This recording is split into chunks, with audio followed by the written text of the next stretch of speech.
Hi, இப்போ பாருங்கள் நம்ம வந்து ரவா உப்புமா செய்ய போகிறோம் டேஸ்ட்டாக. அதுக்கு வந்து 1/4 கிலோ ரவை, வெங்காயம் கொஞ்சம், இஞ்சி பாருங்கள், இஞ்சி கொஞ்சம் பொடி பொடியாக அரிஞ்சு வச்சாச்சு, சின்னமாக தக்காளி ஒன்று, வரமிளகா 4, கருவேப்பிலை கொஞ்சம். இப்போ வந்து ரவையை வறுத்துக்கலாம். பாருங்கள், ரவை வறுத்துக்கலாம். கொஞ்சம் வறுத்து செஞ்சால் தான் நல்லாயிருக்கும், அதனால் வறுத்துக்கலாம். கொஞ்சம் ஒரு 2-3 நிமிஷம் வறுத்துக்கலாம். வறுத்தாச்சு. இப்போ வந்து சட்டி வச்சு எண்ணெய் ஊற்றிக்கலாம். எண்ணெய் கொஞ்சம் நிறைய ஊற்றினா தான் நல்லாயிருக்கும். எண்ணெய் காய்ஞ்சதும் கடுகு போட்டுக்கலாம். கடுகு வெடிச்சதும் கடலைப்பருப்பு போட்டுக்கலாம்.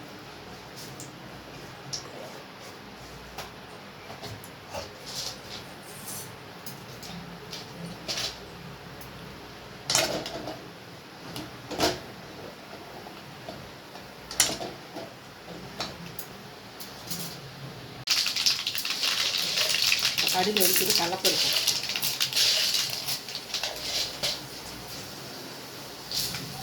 கொஞ்சம் உளுந்து போட்டுக்கலாம்.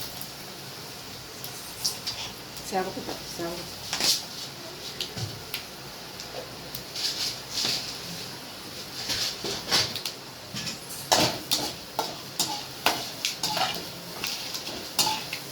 செவந்திரிச்சு இஞ்சி போட்டுக்கலாம்.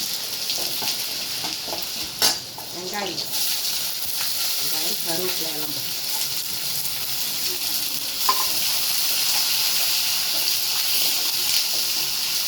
இஞ்சி போட்டு செஞ்சீங்கன்னா உப்புமா சூப்பராக இருக்கும். வெங்காயம் வதங்கிட்டு தக்காளி,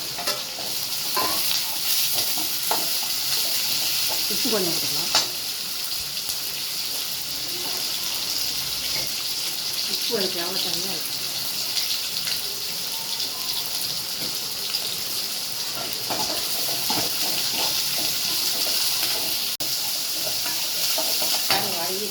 தண்ணி ஊற்றலாம். 1/4 கிலோ ரவைக்கு 1 கிலோ தண்ணி.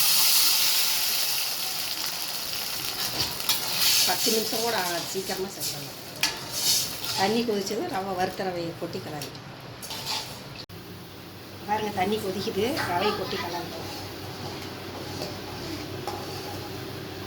கட்டி விழுவாமல் கலரலாம். சீக்கிரம் 10 நிமிஷத்தில் செஞ்சிடலாம். ரவை வறுத்துக்கிட்டிங்கன்னா நல்லாயிருக்கும். இஞ்சி கொஞ்சம் போட்டிங்கன்னா உப்புமா சூப்பராக இருக்கும். சிம்மில் வச்சிட்டிங்கன்னா அது பாட்டுக்கு அப்படியே வெந்துடும். இல்லைன்னா பொரிச்சு அடுப்பெல்லாம் தெரிக்கும். சிம்மில் வச்சிட்டிங்கன்னா அதே தானாக வெந்து தண்ணியெல்லாம் வற்றிடும். ஒரு 2 நிமிஷம் 3 நிமிஷம் விட்டுட்டிங்கன்னா போதும்.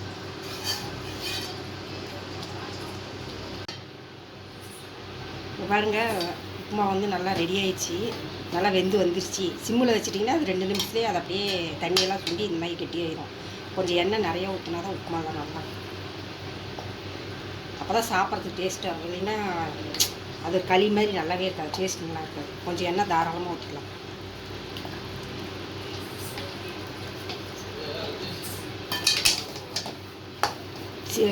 ரவையை கொட்டி தண்ணி கொதி வந்ததும் கொட்டி சிம்மில் வச்சிடணும். இல்லைன்னா அடுப்பெல்லாம் தெரித்து அப்படியே இதாகிடும். கொதிக்கும் போது எல்லாம் தெரிச்சிடும். அடுப்பை சுற்றியும் தெரிச்சிடும். சிம்மில் வச்சிட்டிங்கன்னா அது அதே வெந்துடும் சீக்கிரமாக. வெந்து வந்துருச்சு நல்லா. உப்புமா ரெடி ஆகிடுச்சு. எப்படி இஞ்சி போட்டிங்கன்னா எப்போயுமே இஞ்சி கொஞ்சம் போட்டுக்கோங்க. எந்த உப்புமா செஞ்சாலும், கோதுமை ரவை உப்புமா செஞ்சாலும் சரி, சின்ன ரவை உப்புமா, வெள்ளை ரவை உப்புமா செஞ்சாலும் கொஞ்சம் இஞ்சி போட்டிங்கன்னா நல்லாயிருக்கும். டேஸ்ட்டாக இருக்கும். கூட சட்னி வச்சு சாப்பிட்டோம்னா நல்லாயிருக்கும். உப்புமா சாப்பிடாதவங்க கூட இது செஞ்சு சாப்பிட்டோம்னா சாப்பிடுவாங்க. இப்போ பாருங்கள், ரெடி ஆகிடுச்சு. இப்போ பாருங்கள், டேஸ்ட்டான உப்புமா வந்து தயாராகிடுச்சு.